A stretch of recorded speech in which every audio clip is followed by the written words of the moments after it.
Beckett Crane Garage. Going to be installing, what brand's the lift kit?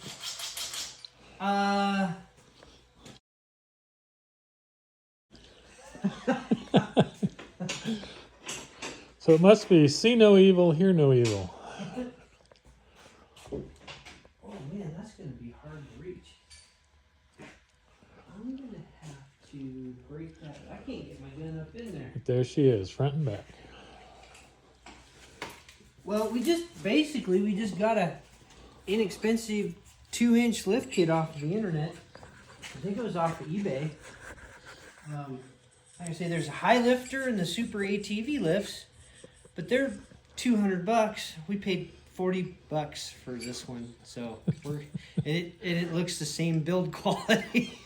Somebody's gonna yell at me in the comments probably about that, but I don't know. I've installed quite a few of them, and the $40 kit is the same as a $200 kit, I think. Trust me, it'll get tested. Well, for $200, you get the stickers with their name on them. You know. Oh, I gotta get something to break out of. There we go. We know that one was tight. I don't know if you can see. Maybe I can set that stand up and point it up there, but it's kind of, you're articulating, but we're getting this upper shock bolt out to begin with. And yeah, I need to get my little sidewinder. Oh yeah.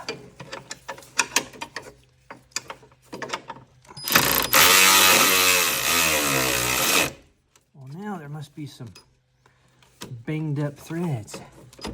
Wow, okay. It's gonna be a slow go. Wish my gun would fit in there. We could take all the plastic off. That'd be easier to get to. Oh God.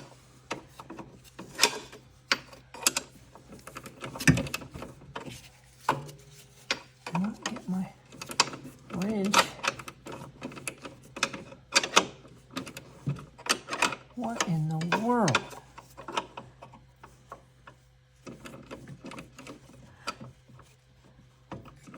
Help me understand. I can't get on that 9-inch head.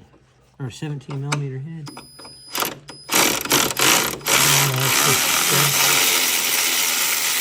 There it went. Yay! That is that's the note we're looking for. Good grief. So maybe if I stand up, gotta take a little pressure off of it, and then I'm wondering if well, it's kind of rounded off. when I stand up, I get a little noise. I was wondering if you could take your flapper and clean up that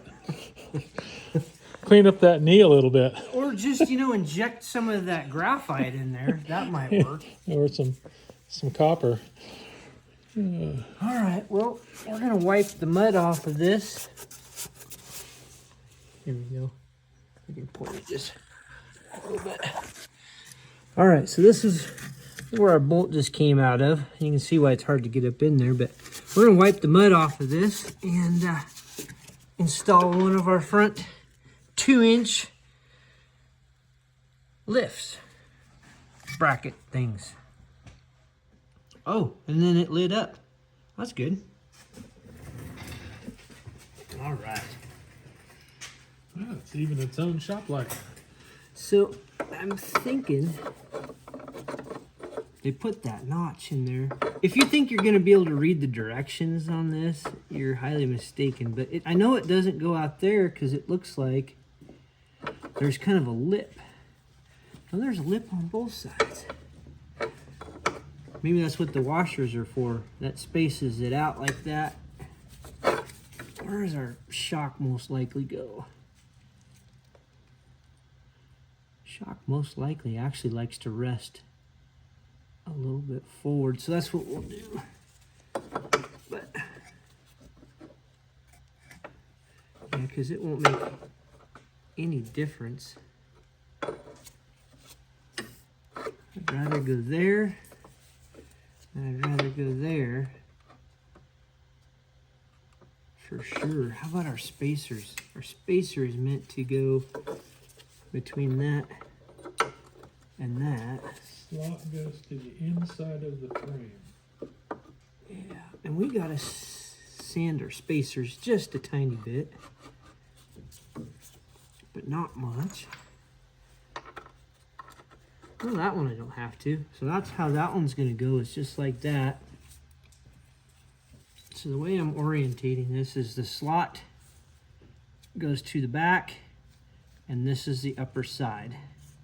It's just like that. And then we're gonna put our bolt through with the 2 washers, because we need those 2 washers to space us out from this little lip.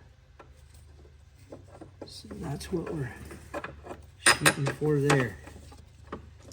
I think I can find the hole on the other side. Somewhere there. I'm close. Really? I gotta be really close to that hole. There we go. Haha! Nice. Alright, we'll do the same thing. Bolt, 2 spacers to the inside.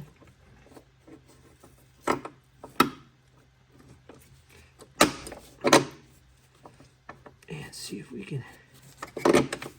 There we go. That really looked a lot easier than it could have been. Is that recording? That would be cool if I caught all that. Yeah! Yay!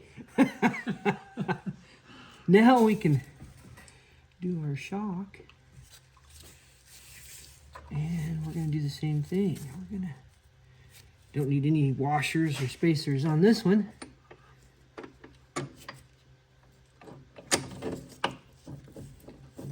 Oh, it's just finding the hole. There. All right. I'm happy with that, the way it lines up. Looks good. We just need to snuggy buggy everything down. That's half the battle, is just getting your power tools in there. We're so used to power tools, we don't know how to use our hand tools anymore. All right, now everything there though is 17 millimeter. So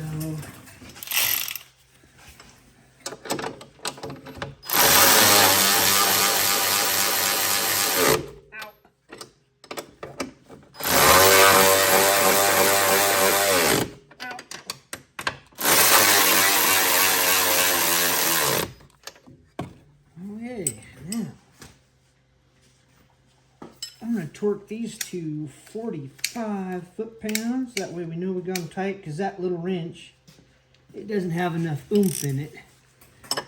So we're using the big torque wrench.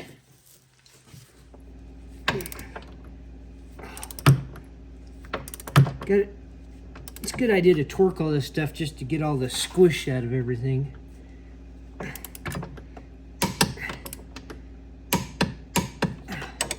And then it's not a bad idea to come back later after you've used it to just check them. But, okay, we're just going to do the same thing on the other side.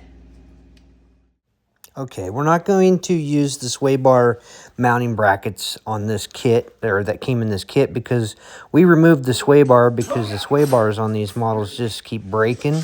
And we've had better luck just leaving the sway bar off. Oh, I gotta have that little swivelly. There's no straight shots on these bolts. Really? Everything is just a little bit of an angle.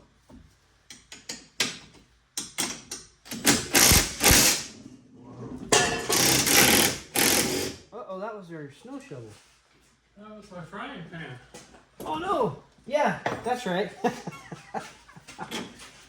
God dang it. You make me hungry to go get some more of the hot dogs and wieners and go up and build a fire up there. That was just a perfect spot. You don't want to go any farther, but you can get away. That was good. Alright, now we need plates. Alright, so we've got these things are pretty much the same both sides, front and rear, they're identical. So I remember right. We go forward with that one, and on the inside with that one, if I remember right. So let's start off. We don't need, I don't think we need any spacers with, I mean, I don't think we need, do we need washers? Yeah, we probably should spacer the way this is. We'd still have to spacer the washers in the front, it looks like. Yep. So same thing. We're gonna do bolt. Washer. Okay, we're only gonna use one washer for a spacer instead of two like we did in the front. Just one washer only. And then the plate on the inside.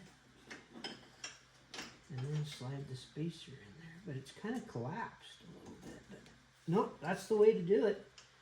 Put your spacer and the plate in first. And then run your bolt through. Spacer plate first. Yep.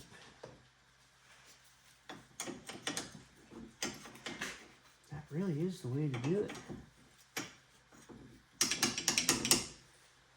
Zoomed in. There we go.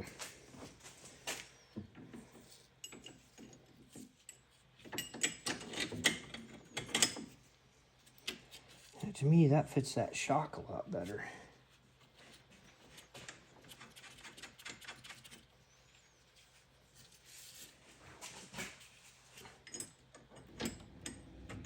And we don't need any washers on the bolt. For our final assembly, just a little more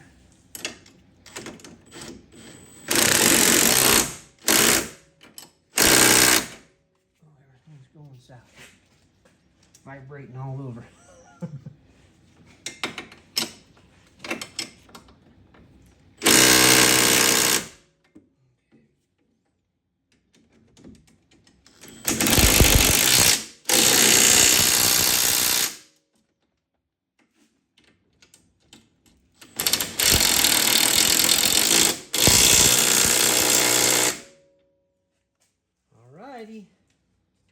And if you mount it upside down, is it a 2-inch lowering kit? Yeah. Yeah, that's for, you know, if you got to load it into a low profile trailer. All right, I think we switched sides, but that's pretty well what we did to make everything fit. I like it. I like it a lot.